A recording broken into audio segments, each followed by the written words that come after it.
Sa mundo ng basketball, malaking hamon at bagong pagkakataon ang haharapin ng Meralco Bolts sa paglahok nito sa East Asia Super League bilang tanging kinatawan ng PBA.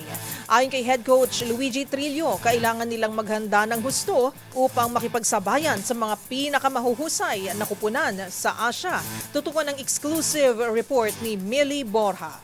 Muling sasabak ang Meralco Bolts sa East Asia Super League bilang tanging team na magre-representa sa BBA sa torneo. Sa isang panayam sa DZRH TV, sinabi ni head coach Luigi Trillo na malaking karangalan ang muling pagkakapili sa kanila ng PBA at EASL na itinuturing niya bilang pagkilala sa consistency at husay ng programa ng kupunan.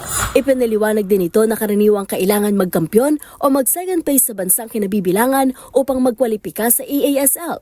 Ngunit ngayong taon, bagamat hindi nakaabot sa semifinals ng PBA, napili pa rin sila na lumahok. Papasok ang Bolts sa torneo matapos ang isang mahirap na season kung saan muntik na silang makapasok sa semifinals ng EASL at nabiguring pumasok sa Final Four ng PBA sa tatlong conference. Bagamat may pagkadismaya, tiniyak ni Trillo na hindi ito pressure, kundi isang panibagong hamon para sa kanila. Samantala, hindi na makalalaro si Akil Mitchell dahil lilipat ito sa Japan B-League, habang inaasahang magkakaroon ng bagong muka sa roster dahil sa darating na PBA draft at mga import signing. Tiniyak naman ni Trillo na pag-iigihan nila ang pag-iensayo, pagkuha ng tatlong import na babagay sa sistema ng kupunan at pag-ayos ng schedule para sa PBA at EASL.